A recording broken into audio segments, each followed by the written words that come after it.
بسم اللہ الرحمن الرحیم۔ السلام علیکم۔ مکتبہ غامدی کے ایک اور نشست میں خوش آمدید۔ 23 اعتراضات پر گفتگو کی سیریز جاری ہے۔ آج اس سلسلے کی 60ویں کے 68 ایپیسوڈ شروع کرنے جا رہے ہیں۔ غنا اور موسیقی کا اہم اعتراض زیر بحث ہے۔ اس موضوع کی آج تیسری قسط ہے۔ آغاز کرتے ہیں۔ غام صاحب بہت شکریہ آپ کے وقت کا۔ دو نشستوں میں نوعیت مسئلہ، اس پر آپ کا بنیادی استدلال، اور پھر اس کے بعد قرآن مجید کی وہ آیات کہ جن سے بالعموم استدلال کر کے موسیقی کی حرمت کے اوپر بات کی جاتی ہے۔ ایک ایک چیز کو ہم زیر بحث لا رہے ہیں۔ پہلی آیت ہم نے آپ کے سامنے رکھی تھی، اور اگر میں یہ کہوں تو غلط نہ ہوگا کہ وہی بنیادی آیت ہے کہ جس سے استدلال کیا جاتا ہے۔ باقی 3 آیات بھی ہیں، یہ بھی پیش کی جاتی ہیں۔ ایک ایک کر کے آپ کے سامنے رکھ رہے ہیں اور جاننا چاہیں گے کہ ان آیات میں جو بالعموم علماء نے استدلال کیا ہے اس کو آپ کیسے دیکھتے ہیں، خود آپ کے نزدیک اس آیت سے کیا مراد ہے۔ آج جس آیت سے ہم پروگرام کا آغاز کر رہے ہیں وہ سورہ بنی اسرائیل کی آیت 64 ہے۔ میں اس کا ترجمہ پڑھ دیتا ہوں۔ اس کا ترجمہ یہ ہے کہ اور ان میں سے جن پر تیرا بس چلے ان کو اپنی صوت سے پھسلا لے، ان پر اپنے سوار اور پیادے چڑھا لا، مال اور اولاد میں ان کے ساتھ ساجی بن جا، اور ان سے وعدہ کر لے، اور شیطان ان سے محض دھوکے ہی کے وعدے کرتا ہے۔ خام صاحب، سورہ بنی اسرائیل کی یہ آیت ہے۔ علماء، مفسرین، صحابہ اکرام کہا جاتا ہے کہ انہوں نے اس آیت میں صوت الشیطان سے مراد گانے بجانے کے آلات کی آوازیں لیے ہیں، مزمار لیا ہے، موسیقی اور غنا کے آلات لیے ہیں۔ بتائیے گا مجھے کہ اس آیت کے اندر کیا چیز زیر بحث ہے؟ کیا اس سے استدلال کر کے موسیقی حرمت کی بات کی جا سکتی ہے؟ یہ وہی مسئلہ ہے، میں نے ابتدا میں یہ عرض کر دیا تھا کہ جب آپ کسی چیز کی حرمت ثابت کرنا چاہتے ہیں تو یا تو صریح الفاظ میں بتائیے کہ اللہ تعالیٰ نے یہ بتایا ہے، یہ فرما دیا ہے، یہ فیصلہ سنا دیا ہے کہ فلاں چیز کو میں ممنوع قرار دے رہا ہوں۔ دوسری چیز یہ ہے کہ وہ جو اصول بیان کر دیے گئے ہیں، اصول حرمت، وہ سورہ اعراف میں ہے، ان کا اطلاق کر کے بتائیے کہ کیا فی الواقع ان میں سے کوئی چیز ہے جس چیز کا آپ ذکر کر رہے ہیں وہ مصداق بن گئی۔ یہ 2 چیزیں ہیں، ان کو محکم پکڑ کر آگے چلنا چاہیے۔ اب یہ دیکھیے کہ یہاں لفظ کیا استعمال ہوا ہے؟ لفظ استعمال ہوا ہے صوت۔ صوت عربی زبان کا کوئی اجنبی لفظ نہیں ہے، کوئی شاذ لفظ نہیں ہے۔ صوت کا مطلب ہے آواز۔ یہ لفظ خود ہماری زبان میں استعمال ہوتا ہے۔ علامہ اقبال نے کہا نا کہ رنگ ہو یا خشت و سنگ، چنگ ہو یا حرف و صوت۔ تو صوت کا لفظ یا آواز کا لفظ ہم جس معنی میں اردو زبان میں استعمال کرتے ہیں عربی زبان میں بھی ایسے ہوتا ہے۔ ٹھیک۔ کچھ اس کے حقیقی استعمالات ہوتے ہیں، کچھ اس کے مجازی استعمالات ہوتے ہیں۔ جیسے مثال کے طور پر میں کسی موقع پر کہوں کہ فلاں کی آواز بہت اچھی ہے، تو یہ دیکھیے کہ یہاں آواز سے مراد اب عام آواز نہیں رہی، یہ اصل میں اس کے گانے کی آواز ہے۔ یہ ایک استعمال ہے جس نے یہ تخصیص اس کے اندر پیدا کر دی ہے۔ اس طرح کی بہت سی چیزیں دنیا کی ہر زبان میں ہوتی ہیں، لہٰذا یہ دیکھنا چاہیے کہ اگر کسی نے فلاں جگہ پر یا فلاں آیت میں یا فلاں روایت میں فلاں لفظ کا، جو لفظ تو عموم میں ہے یعنی آواز کے معنی میں ہے، اس کا مصداق کسی چیز کو قرار دیا ہے، تو کیا آیت اسے قبول کرتی ہے؟ کیا اس کے ساتھ وہ خاص ہو کر رہ گیا ہے؟ کیا فی الواقع اس طرح کے قرائن موجود ہیں؟ ان سب مراحل سے آپ گزاریں گے نا۔ جب آپ ان مراحل سے گزارتے ہیں تو آپ کیا کرتے ہیں؟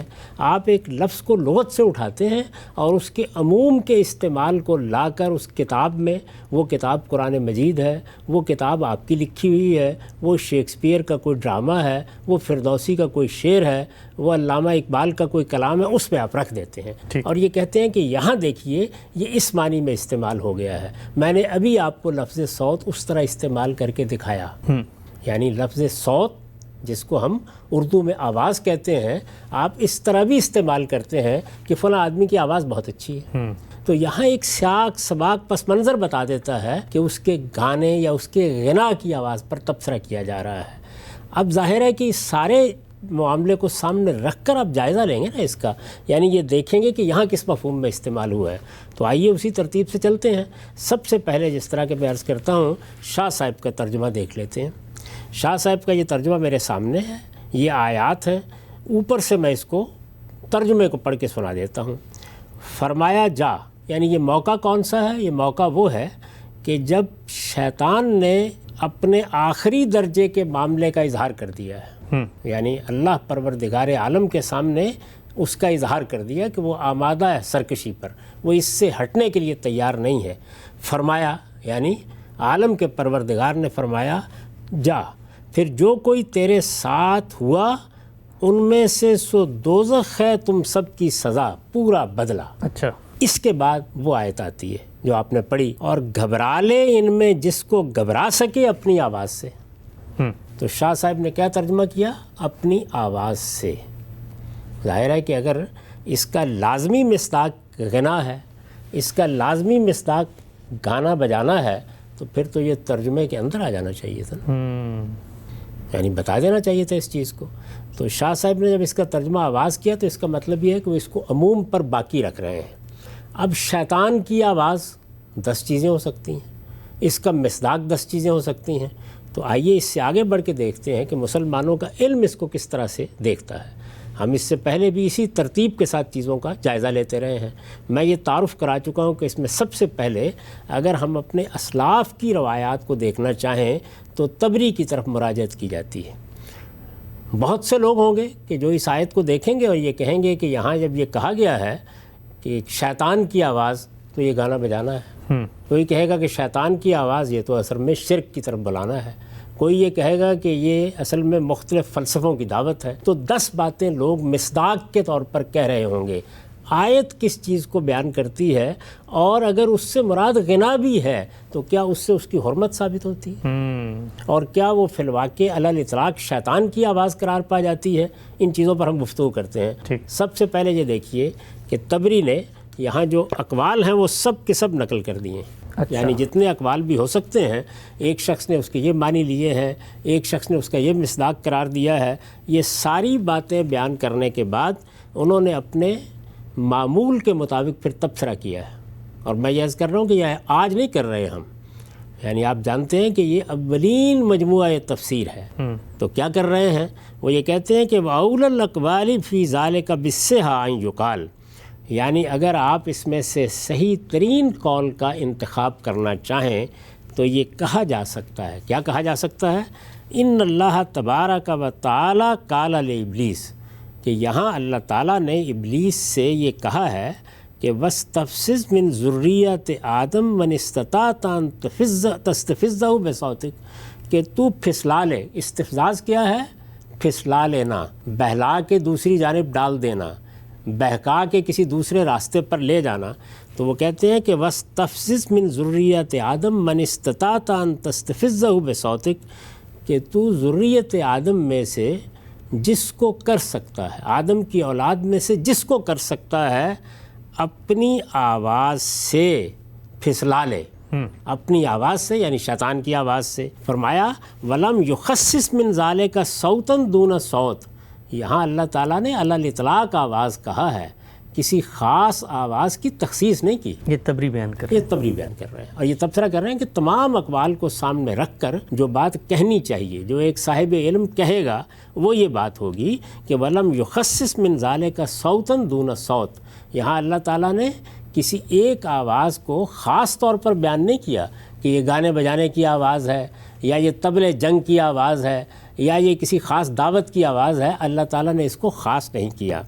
فَكُلُّ صَوْتٍ كَانَ دُعَاءً إِلَيْهِ وَإِلَىٰ عَمَلِهِ وَطَاعَتِهِ، چنانچہ اس سے مراد ہر وہ آواز ہوگی جس میں وہ کیا کرتا ہے، جس میں اس کی طرف دعوت دی جاتی ہے. ہر وہ آواز جو دنیا میں اٹھے گی اور اس میں کیا ہوگا کہ شیطان کی طرف بلایا جائے گا، اس کے عمل کی طرف بلایا جائے گا، اس کی اطاعت کی طرف بلایا جائے گا. وَخِلَافًا لِلدُّعَاءِ إِلَىٰ طَاعَةِ اللَّهِ، اور اس میں اللہ کی اطاعت کے خلاف کسی چیز کی دعوت دی جائے گی. تو ہر آواز پر اطلاق ہو جائے گا. اچھا فَهُوَ دَاخِلٌ فِي مَعْنَىٰ الصَّوْتِ، تو یہ ساری چیزیں جو ہیں یہ اس آواز کے مفہوم میں داخل ہوں گی. الَّذِي قَالَ اللَّهُ تَبَارَكَ وَتَعَالَىٰ اسْمُهُ لَهُ، کہ جو اللہ نے فرمایا ہے کہ تو اپنی آواز سے جس کو چاہے پھسلا لے، تو اس میں ہر وہ چیز داخل ہوگی جس میں اللہ کے راستے سے ہٹایا جائے اور شیطان کے راستے کی طرف بلایا جائے. ٹھیک. تو یہ طبری کا اس کے اوپر تبصرہ ہے. اس کے بعد اسی ترتیب کے ساتھ اب آگے چلیے اور دیکھیے کہ زمخشری اس کو کس طرح دیکھتے ہیں. وہ کہتے ہیں کہ ہوا کلام ورد مورد التمثیل، یعنی یہ جو کہا ہے نا کہ تو اپنی آواز سے جس کو چاہے پھسلا لے، جس کو چاہے اپنی جگہ سے ہٹا دے، تو یہ کلام ایک ایسا کلام ہے کہ جو تمثیل کے طریقے پر آیا ہے. اچھا. اب اس کی وہ وضاحت کرتے ہیں. وہ کہتے ہیں مسلط حالہ فی تسلط ہی علی من یغویہ بے مغوار. اس میں در حقیقت شیطان جن لوگوں کو اغوا کرتا ہے اور اس طرح ان پر اپنا تسلط قائم کر لیتا ہے، اس صورت حال کو ایک غارت گر سے تشبیہ دی گئی ہے. وہ غارت گر جو کیا کرتا ہے، اوکا علی قوم فصبت بہم صوتا، جو کسی قوم پر پل پڑا، حملہ آور ہو گیا اور اس نے وہاں ایک غوغا برپا کر دیا. اور وہ غوغا کس نوعیت کا تھا؟ یستفزہم من اماکنہم ویقلقہم من مراکزہم، کہ جس سے لوگ گویا اپنے گھروں سے نکل کھڑے ہوئے خوف زدہ ہو کر اور گھبرا کر، اور اپنے مراکز انہوں نے چھوڑ دیے اور وہاں سے نکل کر کسی دوسری جانب چلے گئے.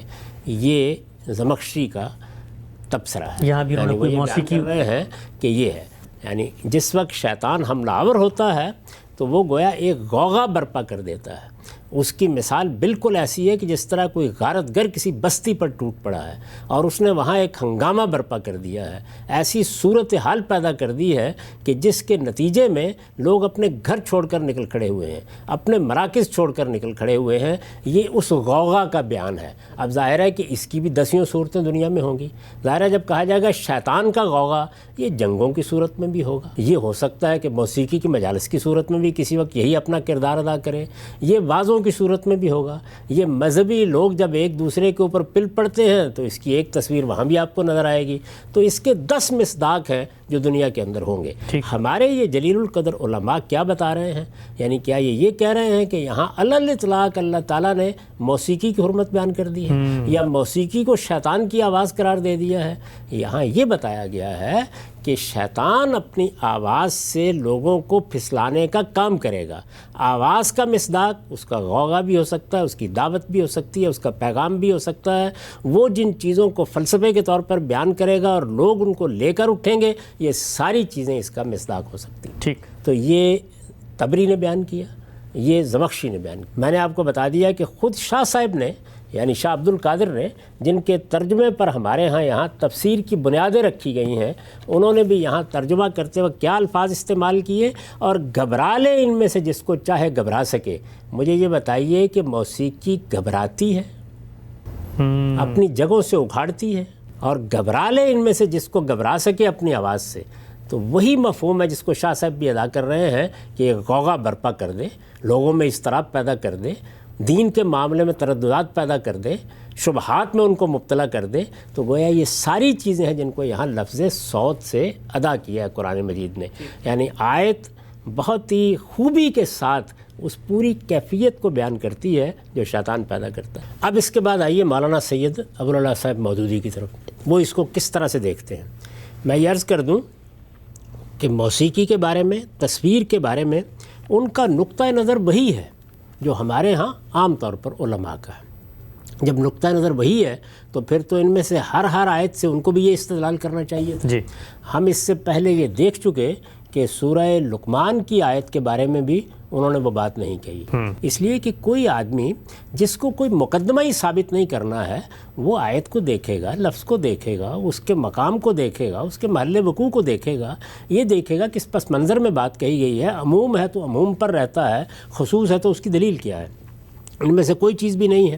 اب یہ دیکھیے کہ وہ کس طرح اس کو بیان کرتے ہیں. کہتے ہیں کہ قال اذهب فمن تبعك منهم فإن جهنم جزاؤكم جزاء موفورا واستفزز من استطعت منهم بصوتك واجلب عليهم بخيلك ورجلك وشاركهم في الأموال والأولاد وعدهم وما يعدهم الشيطان إلا غرورا.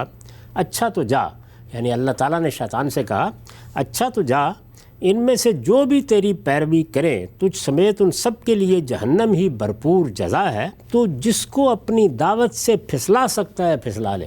صوت کا ترجمہ دعوت. صوت کا ترجمہ کیا؟ دعوت. بالکل صحیح.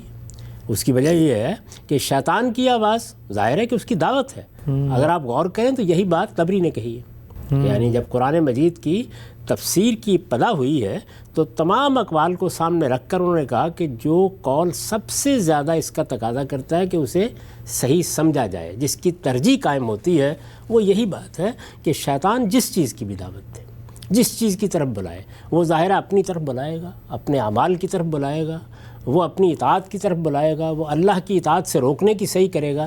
اس کی جو صورتیں بھی ہو سکتی ہیں، اور اس میں ظاہر ہے کہ کسی موقع پر غنا کی کوئی مجلس بھی ہو سکتی ہے، اس میں شاعری بھی ہو سکتی ہے، اس میں ادب بھی ہو سکتا ہے، بے شمار چیزیں ہو سکتی ہیں کہ جن کو شیطان استعمال کرے گا. تو وہ یہ کہتے ہیں کہ یہ سب چیزیں اس کے مفہوم میں داخل ہیں. اور یہاں مولانا سید ظفراللہ صاحب مودودی صاحب تفہیم القرآن نے کیا کیا؟ اس کا ترجمہ ہی دعوت کر دیا تاکہ یہ ابہام ختم ہو جائے. تو جس کو اپنی دعوت سے پھسلا سکتا ہے پھسلا لے، ان پر اپنے سوار اور پیادے چڑھا لا، مار اور اولاد میں ان کے ساتھ ساجا لگا، اور ان کو وعدوں کے جال میں پھانس، اور شیطان کے وعدے ایک دھوکے کے سوا اور کچھ بھی نہیں.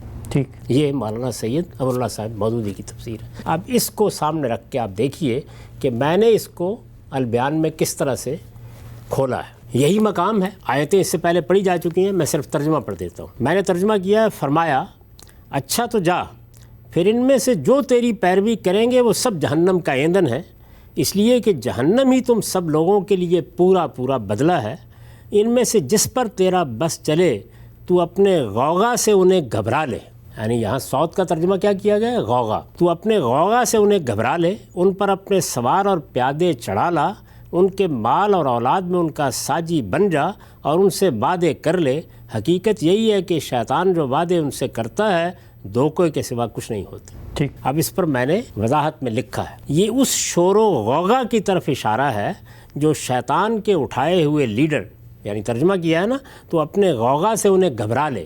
یہ اس شور و غوغا کی طرف اشارہ ہے جو شیطان کے اٹھائے ہوئے لیڈر، رہنما، دانشور اور مذہبی پیشوا حق اور اہل حق کے خلاف ہمیشہ برپا کیے رہتے ہیں. یعنی کون سا غوغا ہے؟ شیطان کے اٹھائے ہوئے لیڈر، رہنما، دانشور اور مذہبی پیشوا، یہی شیطان کی دعوت لے کر اٹھتے ہیں. تو خلاصہ یہ ہے کہ یہاں صوت سے شیطان کی دعوت، شیطان کا غوغا، شیطان جو ہنگامہ برپا کرتا ہے وہ مراد ہے.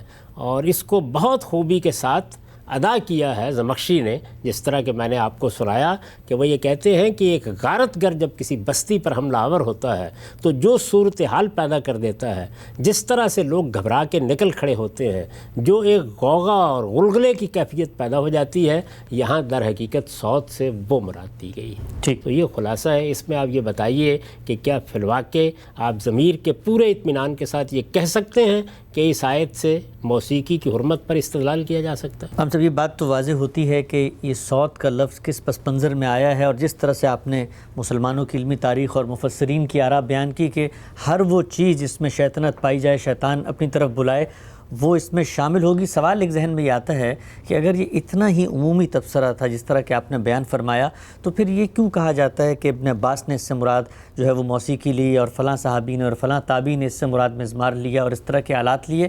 تو پھر یہ جو عمومی چیز تھی اس کا اطلاق صحابہ سے منسوب ہو کے ہم تک کیسے پہنچا؟ یہ بھی آپ نے دیکھا ہے کہ بہت سی چیزیں میں نے بیان کر دی ہیں. یعنی لیڈر لوگوں کو اپنی دعوت دیتے ہیں، رہنما اپنی دعوت دیتے ہیں، مذہبی پیشوا لوگوں کو بلاتے ہیں، مناظرے کی مجلسیں شیطان منعقد کرا دیتا ہے، ایک دوسرے کو شکست دینے کے لیے طرح طرح کی الزام تراشیاں کراتا ہے. شیطان کی یہ جنگ کیا صرف موسیقی سے لڑی جاتی ہے؟ اچھا. یہ شاعری سے بھی لڑی جائے گی، یہ غنا سے بھی لڑی جائے گی، یہ مناظروں سے بھی لڑی جائے گی، یہ مذہبی پیشواؤں کے اتہامات سے بھی لڑی جائے گی، یہ فرقہ بندیوں کی دعوت سے بھی لڑی جائے گی. اس کے ہزار پہلو ہیں. یعنی یہ تو آپ دیکھتے چلے جائیے کیا کچھ اس کے تحت ہے. تو قرآن مجید کا اعجاز یہ ہے کہ اس نے ایک ایسا لفظ استعمال کیا ہے کہ جس کے نتیجے میں اس پوری دعوت کی تصویر سامنے آ جاتی ہے. یعنی ایک طرف اللہ کے پیغمبروں کی دعوت ہے، ایک طرف اللہ کا کلام ہے، ایک طرف وہ لوگ ہیں کہ جو لوگوں کو صلاح کی طرف، خیر کی طرف بلا رہے ہیں، اور دوسری جانب شیطان کی دعوت ہے. یہ جو ہمارے ہاں حج میں شیطان کے خلاف جنگ کی تمثیل برپا کی جاتی ہے، تو ایک طرف اللہ تعالیٰ بلاتے ہیں اور ہم کہتے ہیں لبیک اللہم لبیک، ہم حاضر ہو گئے ہیں. دوسری طرف شیطان کی دعوت ہے، اور پھر جا کر ہم علامتی طور پر سنگساری کرتے ہیں. گویا اس بات کا عہد کرتے ہیں کہ ہم اسی طریقے سے شیطان کو اپنی ملامت کا ہدف بناتے رہیں گے. شیطان میں اور رحمان میں یہ جنگ برپا ہے. یہی جنگ ہے جس میں ہمارا امتحان ہے، اور اس میں شیطان کی آوازیں بھی ہزار ہیں، اور شیطان کے حربے بھی ہزار ہیں، اور اس کے عشوے بھی ہزار ہیں، اور اس کی ادائیں بھی ہزار ہیں۔ اس میں صوت کے لفظ کو کسی ایک چیز کے ساتھ خاص کرنے کی کوئی دلیل نہیں ہے۔ اس میں کوئی شبہ نہیں کہ غنا اور موسیقی کو بھی وہ استعمال کرتا ہے۔ ٹھیک، تو وہ چیزوں میں سے ایک چیز ہے۔ اس لیے اگر کسی موقع پر کسی قرآن پڑھانے والے نے، کسی صحابی نے، کسی تابعی نے یہ ذکر کر دیا تو اس میں کوئی غلطی نہیں ہے، یہ ساری چیزیں اس کے تحت ہیں۔ لیکن صحیح مفہوم کیا ہے؟ وہی جس کو طبری نے عموم میں بیان کیا، زمخشری نے بیان کیا، مولانا سید ابواللہ صاحب مودودی نے جس کا ترجمہ دعوت کے لفظ سے کیا، اور میں نے اس کو غوغا کے لفظ سے ادا کیا، اور پھر یہ بتایا کہ شیطان کی دعوت کے سارے مراکز سے جو آواز اٹھتی ہے، وہ شاعروں کے ہاں سے اٹھے، وہ مغنی کے ہاں سے اٹھے، وہ گانے والوں کے ہاں سے اٹھے، وہ مذہبی پیشواؤں کے ہاں سے اٹھے، جب وہ شیطانی دعوت لے کر آتی ہے، اور شیطانی دعوت کس طرح آئے گی؟ وہ الفاظ میں ہوگی، وہ عمل میں ہوگی۔ یہ وہی بات ہے جو میں نے ابتدا میں عرض کی تھی کہ موسیقی تو اللہ تعالیٰ کی دی ہوئی ایک نعمت ہے، شاعری اللہ تعالیٰ کا سکھایا ہوا ایک فن ہے۔ اصل چیز یہ ہے کہ آپ اس کو استعمال کس مقصد کے لیے کر رہے ہیں۔ تو استعمال تو ہر آواز ہو سکتی ہے۔ یہ آواز جو اللہ تعالیٰ کا سب سے بڑا انعام ہے میرے اوپر کہ اس سے میں آپ کی طرف ابلاغ کر رہا ہوں، اور یہی آواز ہے جس سے سارا علم پھیلتا ہے۔ یہی آواز ہے کہ جس کو شیطان استعمال کر کے کبھی واعظ بنا دے گا، کبھی دعوت بنا دے گا، کبھی غلغلہ بنا دے گا، کبھی وہ ندا اور موسیقی بنا دے گا۔ تو جو جی چاہے بناتا چلا جائے، یعنی اس میں اصل چیز یہ ہے کہ استعمال کس کے لیے کی گئی۔ اسی آواز کو میں آپ کے سامنے دین کی شرح و وضاحت کے لیے استعمال کر رہا ہوں، اسی آواز کو میں خیر و صلاح کے لیے استعمال کر سکتا ہوں، اسی آواز کو ایک لیڈر اپنی قوم کی تعمیر کے لیے استعمال کرتا ہے، اسی آواز کو شیطنت کے ساتھ لوگوں کو گمراہ کرنے، لوگوں پر الزامات لگانے، لوگوں کو اتہامات کا ہدف بنانے کے لیے بھی استعمال کیا جا سکتا ہے۔ تو وہی مقدمہ ہے بنیادی طور پر کہ یہ موسیقی بھی شیطان کی آواز بن جائے گی جب اس کو کسی غلط مقصد کے لیے استعمال کیا جائے گا، شاعری بھی شیطان کی آواز بن جائے گی جب اس کو کسی غلط مقصد کے لیے استعمال کیا جائے گا، خطابت بھی شیطان کی آواز بن جائے گی جب اس کو شیطان کے پیش نظر مقاصد کے لیے وقف کر دیا جائے گا۔ یہ بات تو بالکل واضح ہوئی کہ یہ چیزوں کا استعمال ہے جو ان کو اس طرف لے کے جائے گا، بالکل دور دو چار کی طرح اس آیت سے بھی اور خود تفاسیر کے بیان سے بھی واضح ہے۔ ایک استدلال بالعموم پیش کیا جاتا ہے، اور وہ یہ کہ یہ باقی جتنی چیزیں ہیں ان کا غالب استعمال تو غلط نہیں ہوتا، یعنی شاعری ہو، خطابت ہو یا اور کوئی چیز ہو، لیکن موسیقی کے بارے میں کہا جاتا ہے کہ اس کا غالب استعمال اصل میں آپ کو ذکر الہی سے ہٹانے پر ہوتا ہے۔ شاعری تو اچھی بھی ہوتی ہے، لیکن ہم نے موسیقی میں دیکھا ہے کہ گانا بجانا ہے، عشق معشوقی ہے، تو دین کی طرف جو چیز آپ کو نہ لے جا رہی ہو، ہٹا رہی ہو، اور اس کا غالب استعمال ایسا ہو، تو پھر ان آیات کا علی الاطلاق اس کو مصداق کیوں نہیں قرار دیا جا سکتا؟ علی الاطلاق کیسے مصداق قرار دیں گے جب آپ نے خود یہ لفظ استعمال کیا غالب استعمال؟ تو اگر غالب استعمال غلط ہو رہا ہے تو لوگوں کو توجہ دلائی جائے گی۔ غالب استعمال شاعری کا کیوں غلط نہیں ہوتا؟ ذرا شاعری کے ان مضامین کے اوپر الطاف حسین حالی کے مقدمہ شعر و شاعری میں ان کا تبصرہ ہی پڑھ لیجیے، ٹھیک، تو اندازہ ہو جائے گا کہ استعمال کیسے ہوتا تھا۔ شاعری تو جعفر زٹلی کی بھی ہوتی ہے۔ حافظ کی شاعری پر خود علامہ اقبال نے شروع میں اسرار و رموز میں جو تبصرہ کیا تھا، بعد میں لوگوں کے احتجاج پر نکالنا پڑا، وہ کیا تھا؟ بگذرد حافظ صحبہ گسار۔ تو یہ ساری چیزیں شاعری میں بھی ہوتی ہیں، یہ خطابت میں بھی ہوتی ہیں، ان کا بھی غلط استعمال ہوتا ہے۔ یہ ہمارے لیڈر حضرات جن کو اللہ تعالیٰ نے اپنی بات دوسروں تک پہنچانے کا سلیقہ دیا ہوتا ہے، وہ کس کس طریقے سے لوگوں کو گمراہ کرتے ہیں، کیا کیا ہنگامے برپا کر دیتے ہیں۔ تو کیا آپ اصلاً ان کو ممنوع قرار دیں گے؟ وہ غالب استعمال ہو یا کم استعمال، میں تو کہتا ہوں کہ اگر 2 لمحوں کا استعمال بھی غلط ہے تو اس سے ہر مسلمان کو بچنا چاہیے، اور اگر ہر مسلمان اپنے اعمال کا نگران ہے تو اسے دیکھتے رہنا چاہیے کہ کیا چیز میری نماز میں رکاوٹ بن رہی ہے، کیا روزے میں رکاوٹ بن رہی ہے۔ یہ پھر ایک دوسرا اصول ہے، اور وہ اصول یہ ہے کہ جب آپ یہ محسوس کریں کہ کوئی چیز آپ کو اللہ کی راہ سے ہٹانے کا باعث بن رہی ہے، تو آپ خود اپنے نگران ہوں اور اپنے آپ کو اس کو بچانے کی کوشش کریں۔ اس کو کہتے ہیں سد ذریعہ کا اصول۔ جب آپ اپنے بچوں کو کہتے ہیں کہ تم بری صحبت میں نہ بیٹھو، جب آپ کہتے ہیں گلی میں جا کر نہ کھیلا کرو، تو یہ سب کیا ہے؟ سد ذریعہ۔ اس طرح کے طریقے بارہا ہم اختیار کرتے ہیں۔ اس میں بھی کوئی شبہ نہیں ہے کہ شاعری کو، ادب کو، فکشن کو، ناول کو، اس طرح کی اور بہت سی چیزوں کو کو لوگوں نے زیادہ تر غلط استعمال کیا ہے، لیکن اس کی بنیاد پر آپ کیا کہیں گے؟ یہی کہیں گے کہ ان کا استعمال صحیح ہونا چاہیے۔ اگر کسی چیز کا غلط استعمال اتنا غلبہ پا لیتا ہے تو پھر کیا اس چیز کو ممنوع کر دیں گے؟ یہ ہو سکتا ہے کہ لوگوں کے لیے ہم ایک بہت عمدہ پارک بنائیں، پیش نظر یہ ہو کہ لوگ وہاں سیر کریں گے، تفریح کریں گے، اور اوباش اس کو اپنا اڈہ بنا دیں، تو کیا یہ کہا جائے گا کہ شہروں میں پارک بنانا ممنوع ہے؟ اس چیز کو ہدف بنا کر اسے روکا جائے گا، اس کی اصلاح کی جائے گی۔ ہمارے دین نے بھی ہمیں یہی تعلیم دی ہے، ہمارے علماء کا عام طریقہ ہی یہی ہے کہ وہ جب یہ دیکھتے ہیں کہ کسی چیز کے استعمال میں یہ پہلو پیدا ہو گیا ہے تو سد ذریعہ کے اصول کی وضاحت کرنے کی بجائے وہ الاطلاق حرمت کے فتوے دینا شروع کر دیتے ہیں۔ اللہ کے دین میں بات اتنی ہوگی جتنی کہ ہے، اور اس کو اسی طرح بیان کیا جائے گا۔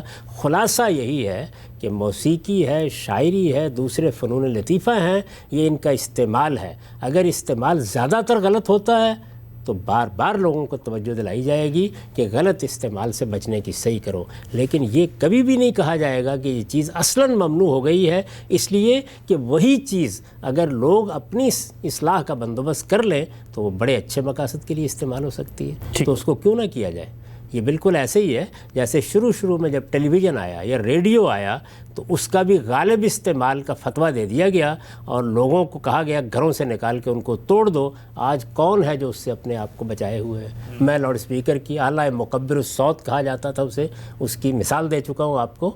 تو ہر چیز کے استعمال کو دیکھا جائے گا، اب زیادہ استعمال، اب غلط استعمال، اب صحیح استعمال، تو ساری گفتگو استعمال پر ہوگی، اس سے مجھے کیا اختلاف ہے؟ امام صاحب، قرآن مجید کی 2 آیات جن سے بالعموم استدلال کیا جاتا ہے، بہت تفصیل سے ہم نے آپ سے جانا کہ ان کے الفاظ، ان کا پس منظر اور خود مفسرین کی آراء، ماضی کی علمی روایت اس کے بارے میں کیا کہتی ہے۔ بات بالکل واضح ہے، سلسلے کو آگے بڑھا رہے ہیں۔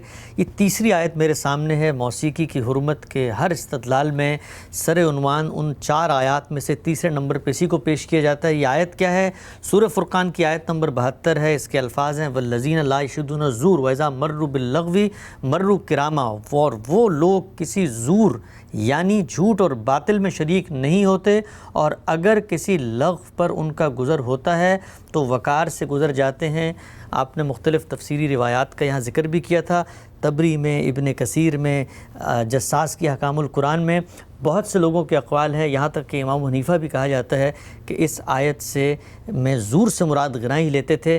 آپ کی نظر میں یہ آیت کیا بیان کر رہی ہے، اور کیا اس سے موسیقی کی حرمت کا کسی درجے میں کوئی استدلال ہو سکتا ہے؟ یہاں بھی وہی صورتحال ہے۔ یہ ابھی آپ نے ترجمہ پڑھا اور خود اس ترجمے میں مترجم نے آگے تشریح کی ہے اور یہ بتایا ہے کہ زور کا مطلب ہے جھوٹ، زور کا مطلب ہے باطل۔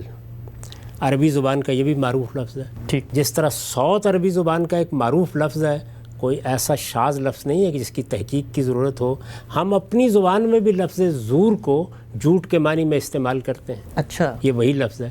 تو باطل، جھوٹ، یہ دونوں الفاظ جس مدعا کو ادا کرتے ہیں اسی مدعا کو لفظ زور بھی ادا کرتا ہے۔ ابھی آپ نے یہ دیکھا کہ لغت کو بھی آپ دیکھیے تو وہ یہی کہے گی، مفسرین کو دیکھیں تو وہ بھی یہی کہیں گے۔ اصل میں یہاں ہو کیا رہا ہے؟ ہو یہ رہا ہے کہ کچھ عمومی الفاظ قرآن نے استعمال کیے، جیسے شیطان کی آواز، جس طریقے سے زور، ایک اور لفظ بھی ابھی زیر بحث آئے گا۔ ان عمومی الفاظ کو آپ نے اٹھایا، اس سے پہلے ہم لفظ لہب پر بھی بات کر چکے ہیں، اور موقع اور محل کے اندر اس کو رکھنے کی بجائے اس کا مصداق غنا کو قرار دے دیا۔ جی، میں نے یہ عرض کیا ہے کہ لہب میں غنا بھی شامل ہے، کسی موقع پر غنا پر بھی باطل کا اطلاق کر سکتے ہیں، کسی موقع پر لفظ جھوٹ کا اطلاق بھی کر سکتے ہیں۔ یہی صورتحال اس سے پہلے جو لفظ صوت زیر بحث تھا تو اس میں بھی، لیکن کیا قرآن مجید نے یہاں اس کو اس تخصیص کے ساتھ نقل کیا ہے؟ کیا قرآن مجید نے سیاق و سباق میں اس چیز کو اس کے لیے مخصوص کر دیا ہے؟ ایسی ہرگز کوئی بات نہیں ہے۔ یہی وجہ ہے کہ قرآن مجید کے جو مترجمین ہیں وہ بھی اس کی جسارت کرنے کے لیے تیار نہیں ہے کہ آگے اس کے لیے غنا کا ترجمہ لکھتے ہیں، کوئی بھی یہ کرنے کے لیے تیار نہیں ہے۔ یہاں بھی دیکھیے، سب سے پہلے شاہ عبد القادر کا ترجمہ ہم دیکھتے ہیں۔ یہ سورہ فرقان ہے۔ اس میں ہوا کیا ہے؟ اس میں اللہ تعالیٰ یہ بیان کر رہے ہیں کہ وہ جو رحمان کے بندے ہیں ان کے اندر کیا اوصاف و خصائص ہوتے ہیں۔ اسی ذیل میں یہ فرمایا ہے کہ والذین لا یشهدون الزور واذا مروا باللغو مروا کراما، والذین لا یشهدون الزور واذا مروا باللغو مروا کراما، اور وہ جو شامل نہیں ہوتے جھوٹے کام میں۔ یہ شاہ صاحب کا ترجمہ ہے۔ اچھا، جھوٹے کام میں، اور جب ہو نکلیں کھیل کی باتوں پر، نکل جامے بزرگی رکھ کر. یہ آگے لغو کا ترجمہ انہوں نے کیا ہے. ٹھیک. اس سے آگے لفظ لغو استعمال ہوا ہے، جس کے بارے میں ہم یہ جانتے ہیں کہ وہ عام طور پر انہی چیزوں کے لیے استعمال ہوتا ہے جو اخلاقی لحاظ سے موضوع نہیں ہوتی، منفی چیزیں. چنانچہ اس کے بارے میں خود قرآن مجید میں یہ کہا ہے کہ ہم اللغو مورزون، یعنی سچے اہل ایمان لغو سے اعراض کرتے ہیں. یہاں بھی دیکھیے یہ کہا ہے. تو اگر کسی نے مصداقی قرار دینا تھا تو لغو کا قرار دے لیتے. یعنی لہو میں تو ہر طرح کی چیزیں شامل ہیں، زور میں بھی ہر طرح کی چیزیں شامل ہیں، تو یہاں لفظ زور استعمال ہوا ہے. میں نے یہ عرض کیا کہ شاہ صاحب نے ترجمہ کیا ہے جھوٹے کام میں. اب اس کے بعد اسی ترتیب سے یہ دیکھیے کہ طبری اس پر کیا تبصرہ کرتے ہیں. یعنی یہ دونوں ہمارے پاس نمائندہ مفسرین ہیں سلف میں. طبری میں آپ کو تمام اقوال پر تبصرہ مل جاتا ہے، انہوں نے بھی اس میں سب اقوال نقل کر دیے ہیں.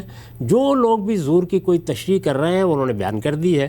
اس کے بعد آخر میں اسی طرح کا تبصرہ کیا ہے، اور یہ کہتے ہیں کہ فَأَوْلَى الْأَقْوَالِ بِالصَّوَابِ فِي تَأْوِيلِهِ. یعنی اس میں اگر آپ اس کی تعویل، اس کا مدعا سمجھنا چاہتے ہیں تو سب سے زیادہ بہتر قول کون سا ہے، سب سے زیادہ صحیح تر رائے کون سی ہے. کہتے ہیں کہ والذین لا یشهدون شیئا من الباطل لا شرکن ولا غنان ولا کذبا ولا غیرہ.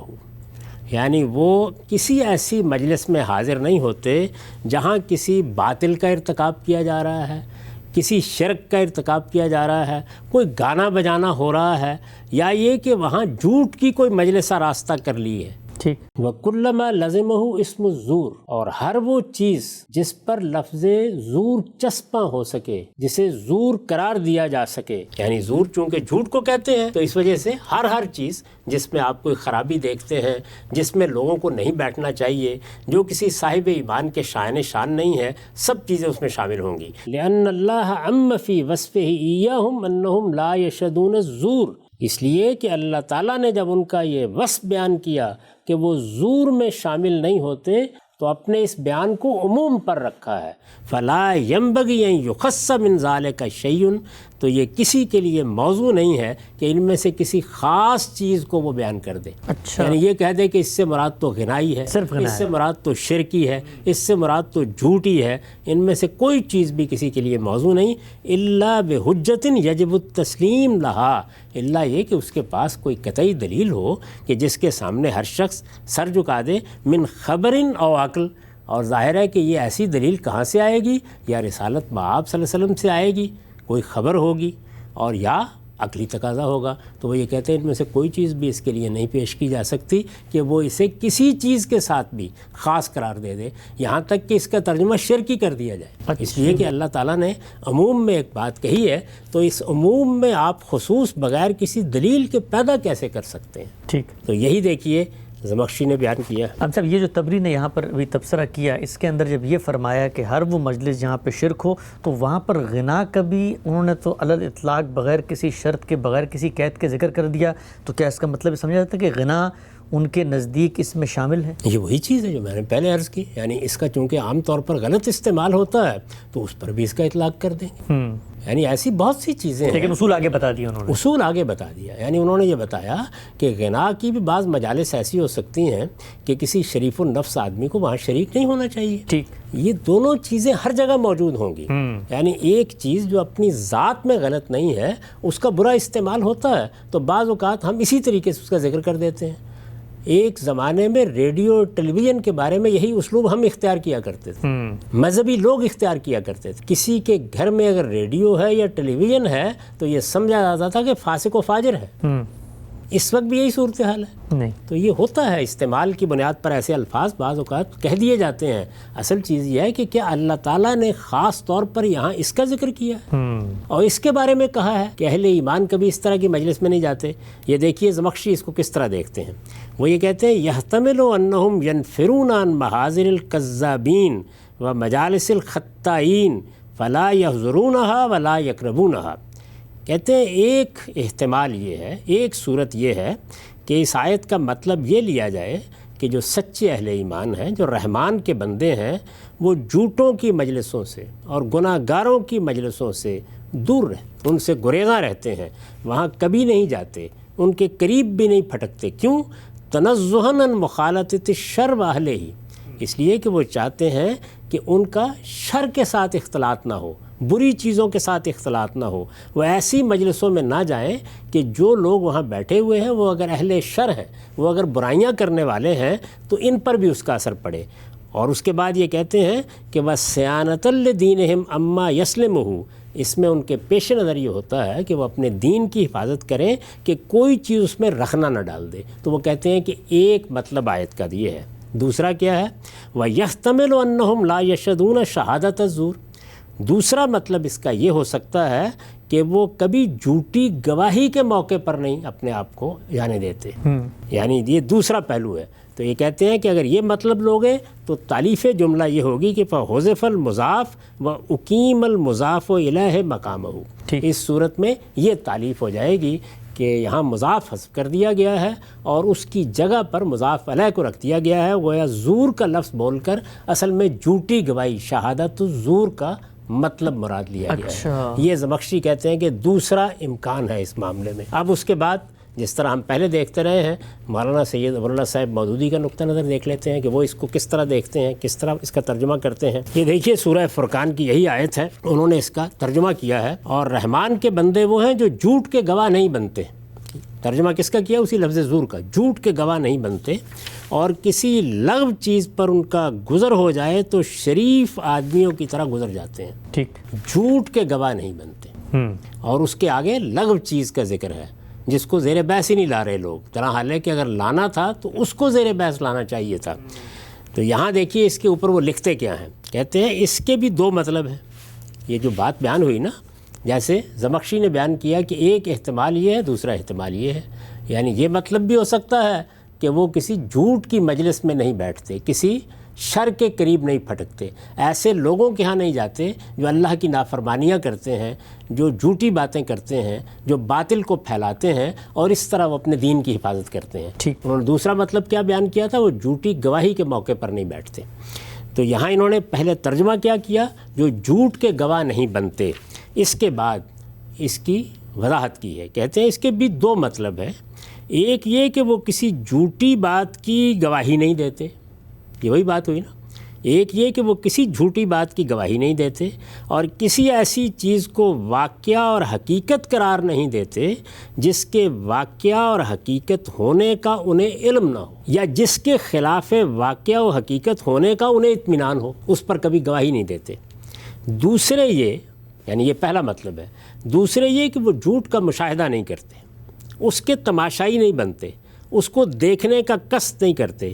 اس دوسرے مطلب کے اعتبار سے یہ دوسرا مطلب بڑی خوبی سے انہوں نے واضح کیا ہے.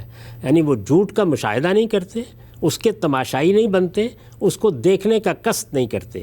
اس دوسرے مطلب کے اعتبار سے جھوٹ کا لفظ باطل اور شر کا ہم معنی ہے. دیکھیے یہاں بھی لکھا کہ گناہ کا ہم معنی ہے. اچھا، انسان جس برائی کی طرف بھی جاتا ہے، لذت یا خوشنمائی یا ظاہری فائدے کے اس جھوٹے ملمے کی وجہ سے جاتا ہے جو شیطان نے اس پر چڑھا رکھا ہے. یہ ملمہ اتر جائے تو ہر بدی سراسر کھوٹ ہی کھوٹ ہے جس پر انسان کبھی نہیں ریچھ سکتا.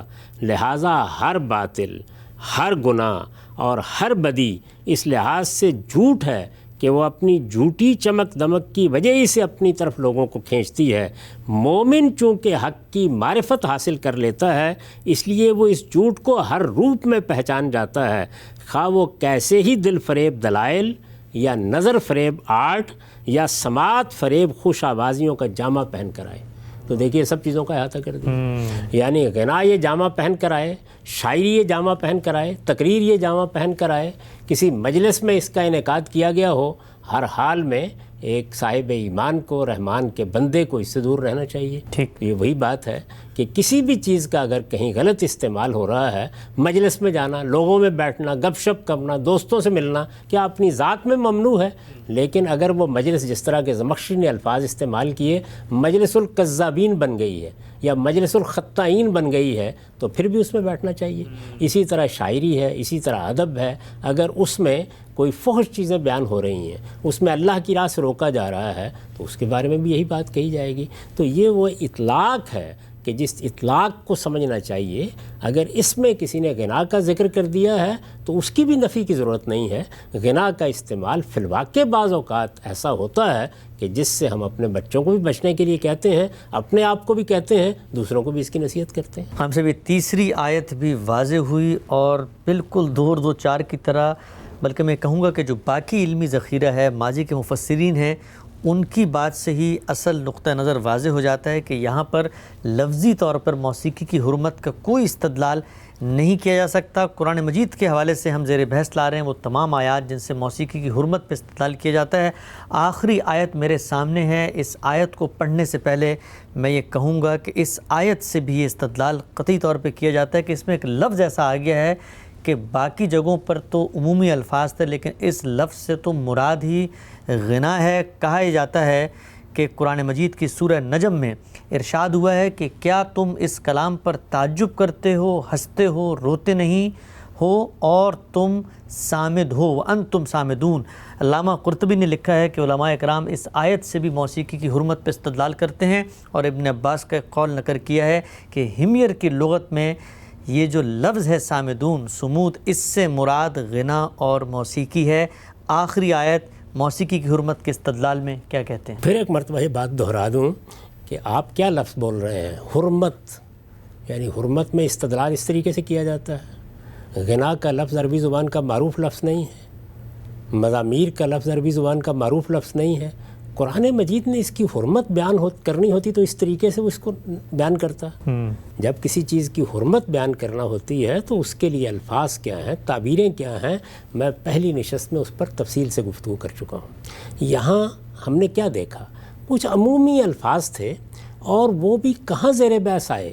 کہیں شیطان کی نسبت سے لفظ صوت زیر بحث آ گیا، کہیں رسالت مآب صلی اللہ علیہ وسلم کی دعوت کے مقابل میں آ کر لفظ لہو استعمال ہو گیا، اور کہیں ہم نے دیکھا کہ ایمان والوں کی، رحمان کے بندوں کی خوبیاں بیان کرتے ہوئے یہ عمومی تعبیر اختیار کی گئی کہ وہ کبھی کسی زور کے قریب نہیں جاتے۔ ٹھیک، زور کا مطلب ہے جھوٹ، ظاہر ہے اس کے مصداق بھی سینکڑوں ہو سکتے تھے، اور ہو سکتا ہے کہ اس میں کسی باطل چیز کے بیان کرنے کے موقع کے اوپر ہم شاعری کو بھی شامل کر دیں، ہم کسی غلط افکار کو بیان کرنے والی مجلس کو بھی شامل کر دیں، ہم کسی موسیقی کی محفل کو بھی شامل کر دیں۔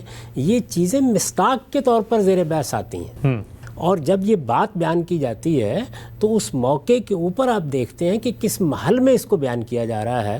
اب اس لفظ کو بھی ذرا آپ دیکھ لیں، ابھی تک تو جو الفاظ تھے، مثال کے طور پر جھوٹ، مثال کے طور پر باطل، جس کو زور کے لفظ سے قرآن نے تعبیر کیا، چلیے وہ تو ایک قابل نفرت چیز ہے، یعنی آدمی کو ہر جھوٹ سے، ہر باطل سے اجتناب کرنا چاہیے۔ اسی طریقے سے لفظ لہو تھا کہ اس میں بھی بہرحال بہت سی چیزیں ایسی ہیں جن پر اعتراض کیا جا سکتا ہے، جیسے کہ ہم اس پر تفصیل کے ساتھ بحث کر کے دیکھ چکے ہیں۔ یہی صورتحال کم و بیش شیطان کی آواز کے بارے میں بھی ہے کہ بہرحال اس میں بری چیزیں زیر بحث تھیں۔ یہاں کیا چیز ہے کہ جس کو موضوع بنایا جا رہا ہے؟ تو آئیے دیکھتے ہیں کہ اس میں بھی اسی ترتیب سے کس طرح سے ہمارے مفسرین اس کو لے رہے ہیں۔ سب سے پہلے وہی شاہ صاحب کا ترجمہ، یعنی اگر یہ اتنا ہی قطعی ہے اور اس کو اس طرح کی حجت بنا دیا گیا ہے اور اس طرح اس سے آپ حرمت پہ استدلال کر رہے ہیں، تو میں پھر یہ عرض کروں گا کہ پھر تو ہر حال میں اس کا ترجمہ یہی ہونا چاہیے تھا۔ یعنی پھر اس کے بعد یہ سارے کے سارے لوگ یہ جسارت کر کیوں رہے ہیں؟ تو آیات کیا ہیں؟ افمن ھذا الحدیث تعجبون وتضحکون ولا تبکون وانتم صامدون۔ اب یہ دیکھیے شاہ صاحب اس کا ترجمہ کرتے ہیں، کیا تم اس بات سے اچنبھا کرتے ہو، یعنی قرآن سے، خدا کی دعوت سے، خدا کے پیغام سے، اور ہنستے ہو اور روتے نہیں، اور تم کھلاڑیاں کرتے ہو؟ تو صامدون کا ترجمہ کیا کیا ہے؟ کھلاڑیاں کرتے ہو۔ اچھا، تم نے اس کو کھیل بنا رکھا ہے۔ یہ بالکل وہی مضمون ہے جو اس سے پہلے آپ کو یاد ہوگا کہ جب ہم نے لہو پر گفتگو کی تو وہاں زیر بحث آیا ہے، اور قرآن مجید میں بڑے صاف الفاظ میں زیر بحث آیا ہے کہ ان لوگوں نے اللہ کی کتاب کو اور اپنے دین کو کھیل اور تماشا بنا لیا۔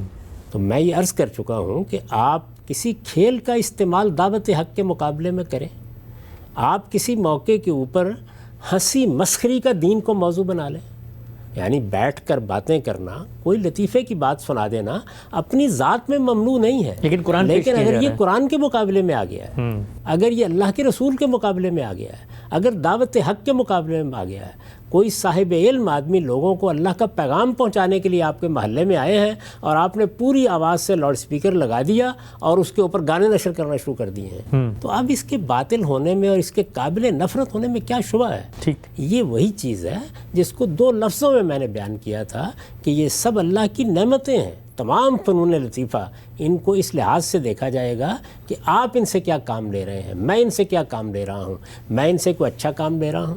ایک ہے اچھا کام لینا، ایک ہے محض تفریح کے لیے کسی چیز کو سننا اور سنانا، یہاں تک دین کو کوئی اعتراض نہیں ہے۔ اس سے آگے بڑھ کر اگر آپ اس کو بد اخلاقی کے فروغ کا ذریعہ بنا رہے ہیں، اگر آپ اس کو شرک کے فروغ کا ذریعہ بنا رہے ہیں، اگر آپ اس کو دین کے خلاف استعمال کر رہے ہیں، اس کی دعوت کے مقابلے میں آ گئے ہیں، تو ظاہر ہے کہ یہ قابل مذمت ہو جائے گا۔ شاہ صاحب نے یہاں کھلاڑیاں ترجمہ کیا، اس کا مطلب کیا ہے کہ ایک طرف اللہ کی کتاب، ایک طرف وہ بات جو اللہ کے پیغمبر کی طرف سے پیش کی جا رہی ہے، اور اس کے مقابل میں تم کیا کر رہے ہو، یہ تمہارا کیا رویہ ہے، یہ انہوں نے بیان کیا۔ اب یہ دیکھیے اسی ترتیب کے ساتھ کہ اس کو طبری کس نظر سے دیکھتے ہیں اور کس طریقے سے بیان کرتے ہیں۔ وہ یہ کہتے ہیں، یعنی الفاظ یہی ہے نا کہ وَأَنْتُمْ صَامِدُونَ، یعنی ایک طرف اللہ کی کتاب ہے، ایک طرف اللہ کا پیغام ہے، ایک طرف قرآن مجید ہے، اور دوسری طرف تم کیا ہو، تم ہنسی اڑا رہے ہو۔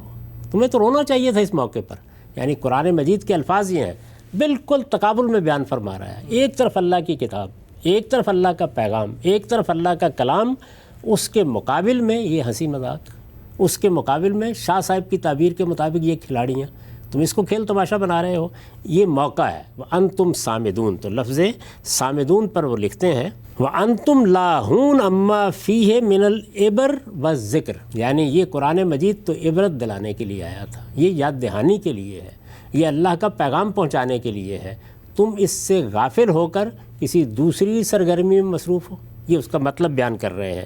مورزون عن آیاتہ، اور اس کی آیات سے اعراض کر رہے ہو، یہ وہ بیان کرتے ہیں۔ گویا قرآن کے مقابلے میں لہو، قرآن کے مقابلے میں کھیل تماشا، قرآن کے مقابلے میں ہنسی مسخری، اس سے زیادہ قابل مذمت چیز کیا ہو سکتی ہے؟ اس کے بعد وہ تبصرہ کر کے یہ کہتے ہیں کہ جو کچھ بھی اہل تعویل نے اس میں لکھا ہے، کسی نے اس کا ترجمہ غافلون کیا ہے، کسی نے اس کا ترجمہ مبرتمون کیا ہے، یعنی تکبر کے ساتھ قرآن کے مقابلے میں کھڑا ہو جانا، یہ سب کے سب اسی مدعا کو ادا کرتے ہیں کہ ایک طرف اللہ کی کتاب ہے اور اس کے مقابل میں یہ تمہاری ہنسی مسخری ہے، یہ مدعا ہے اس کا، یا تمہارا تکبر اور اعراض ہے، تمہارا اس طریقے سے اللہ کے مقابلے میں کھڑے ہونے کا داعیہ ہے، اس کو انہوں نے بیان کیا۔ تو تبری نے یہاں موسیقی کا کوئی ذکر ہی نہیں کیا، کوئی ذکر ہی نہیں کیا سر، اس لیے کیوں ذکر کریں گے؟ یہ لفظ اپنے لغت کے لحاظ سے ہرگز یہ معنی نہیں رکھتا۔ اب ذرا زمخشری کو دیکھ لیجئے، وَأَنْتُمْ صَامِدُونَ، یہی آیت پڑھی نا آپ نے سورہ نجم کی، یہی 61 آیت، وہ کیا کہتے ہیں؟ شامخون مبرتمون، یعنی تم اس کے مقابلے میں شیخیاں بگاڑتے، تکبر کرتے، وہ اس کا مطلب یہ بیان کرتے ہیں۔ پھر کہتے ہیں وکیل لاہون لائبون، ایک مطلب اس کا یہ بیان کیا گیا ہے کہ تم اس کو کھیل تماشا بنا لیتے ہو، شاہ صاحب نے جو وہی جو کھلاڑیاں کرتے ہو، شاہ صاحب نے اسی کو سامنے رکھا ہے۔ اور ایک مطلب یہ بھی بیان کیا گیا ہے کہ تم اس کے مقابلے میں گویا گانے بجانے لگ جاتے ہو۔ اچھا، تو اس کے مقابلے میں گانے بجانے لگ جانا، اس کے مقابلے میں ہنسی مسخری کرنا، اس کے مقابلے میں اعراض کا رویہ اختیار کرنا، اس کے مقابلے میں تکبر اختیار کرنا، یہ ساری تعبیریں ہیں، لیکن اس کے مقابلے میں تو یہ بالکل وہی مضمون ہے جو اس سے پہلے سورہ لقمان میں ہم دیکھ چکے ہیں کہ اللہ تعالیٰ نے یہ فرمایا کہ ایک طرف میرے پیغمبر کی دعوت ہے اور دوسری جانب یہ لوگ ہیں کہ یہ جا کر لہو الحدیث خرید لائیں۔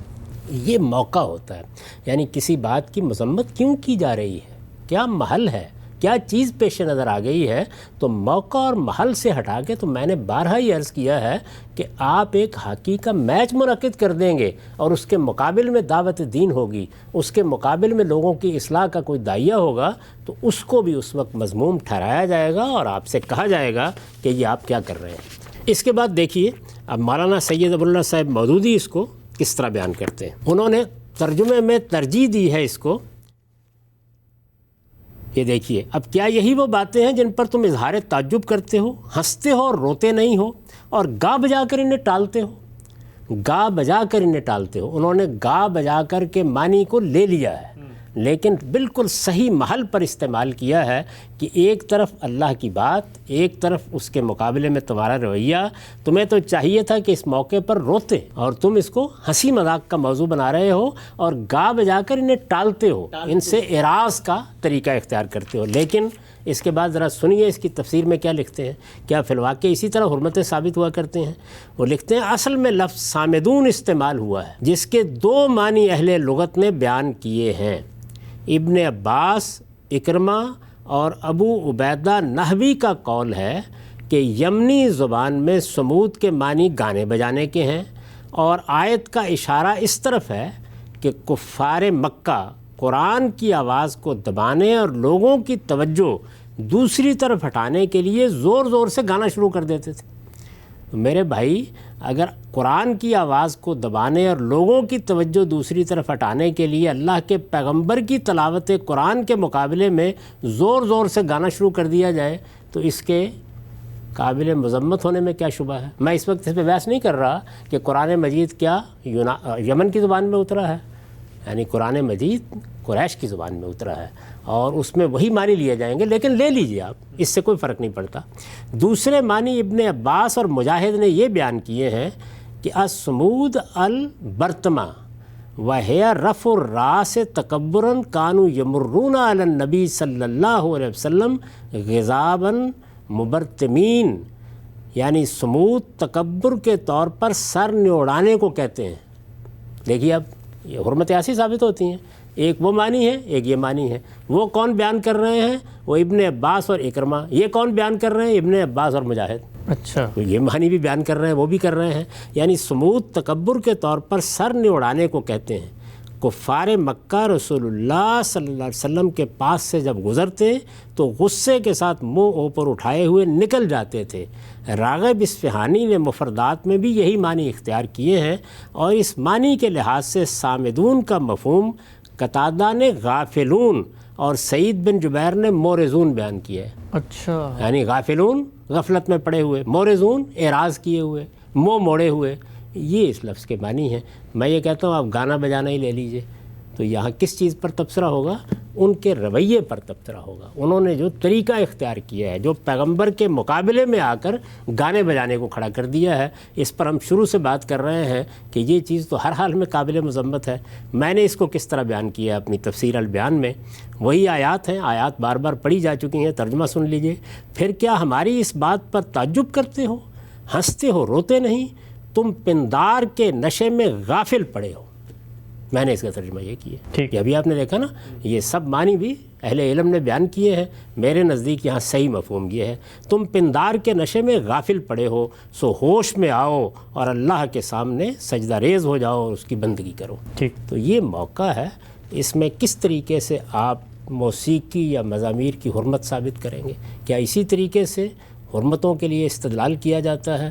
اب خلاصے کے طور پر یہ سن لیجئے کہ جتنے مقامات بھی قرآن مجید کے ہیں، ان میں اگر ہر جگہ آپ اس کا ترجمہ غنا بھی کر دیں تب بھی اس کے سوا کوئی معنی نہیں ہوں گے کہ ایک بے محل ہے، ایک بے موقع بات ہے. اور بے موقع اور بے محل آپ کسی صحیح سے صحیح چیز کو بھی لے آئیں گے تو اس کے بارے میں یہ سوچا جائے گا کہ اب اس کی مذمت کرنی ہے یا اس پر کوئی تنقید کرنی ہے.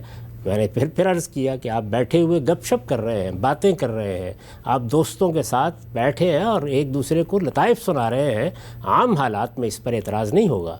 اگر ان لطائف میں کوئی مضمون ایسا ہے کہ جو فحش ہے، قابل اعتراض ہے، جس میں بد اخلاقی ہے، کسی پر تہمت ہے، کسی کی تحقیر ہے، تو توجہ دلائی جائے گی. اور اگر صورتحال یہ ہو کہ وہاں کوئی اللہ کا بندہ آ جائے اور آ کر آپ کے سامنے یہ بات پیش کرے کہ میں کچھ دین کی، اخلاق کی بات آپ سے کرنا چاہتا ہوں، اور آپ اس کے مقابل میں لطیفہ بازی میں مصروف رہیں، تو ظاہر ہے کہ یہ چیز بھی قابل مذمت ہوگی. تو کیا بات ہے، کس موقع پر ہے، کس طرح سے اس کو پیش کیا جا رہا ہے، یہ چیزیں ہیں جو قابل تنقید بنتی ہیں. وہی خلاصہ کلام کہ اللہ کی پوری کتاب میں جو کچھ آپ نے پیش کرنا ہے اس کو سامنے رکھ دیجئے. میں نے جو بات کہی ہے اسی کا اعتراف کرنا پڑے گا کہ یہ سب چیزیں اصلاً بالکل جائز ہیں. یہ ان کا استعمال ہے، استعمال اپنے مضمون کے لحاظ سے غلط ہے تو مذموم ٹھہرے گا. اگر وہ استعمال اللہ کے دین کے راستے میں رکاوٹ ہے تو مذموم ٹھہرے گا. وہ میری یا آپ کی نماز میں، روزے میں، خدا کی طرف توجہ میں رکاوٹ بن رہا ہے تو مذموم ٹھہرے گا. خان صاحب، قرآن مجید کی وہ چاروں آیات، وہ مقامات جن سے موسیقی کی حرمت پر استدلال کیا جاتا ہے، ایک ایک آیت پر رک کر، ٹھہر کر، لفظ کے معنی، امت کی علمی تاریخ، کلام کا سیاق اور پھر ان کے عملی مصداقات کیا کیا ہو سکتے ہیں. آپ نے جو بات پہلی قسط میں بیان کی تھی، قرآن مجید کی آیت بالعموم موسیقی کی حرمت کے استدلال پہ پیش کی جاتی ہیں، لیکن اب بظاہر یہی لگتا ہے کہ یہ آیت سب کی سب وہی باتیں بیان کر رہی ہیں کہ چیزوں کا استعمال ہے جو ان کو قابل مذمت بنا دیتا ہے، اور کسی بھی لفظ کا لفظی معنی موسیقی غنا خود مفسرین نے نہیں لیا. قرآن مجید کے تمام مقامات زیر بحث آئے، لیکن اس کے بعد حدیث کا ایک بہت بڑا ذخیرہ ہے جس سے استدلال کر کے یہ کہا جاتا ہے کہ موسیقی کی حرمت کو وہاں پر صریح الفاظ میں بیان کیا ہے. وہ روایتیں کیا ہیں ایک ایک کر کے آپ کے سامنے رکھیں گے اور آپ سے جانیں گے کہ خود آپ کی تحقیق ان روایتوں کے بارے میں کیا ہے. وقت ہمارے یہاں پہ پورا ہوتا ہے. اب تک آپ کے وقت کا بہت شکریہ. بہت شکریہ.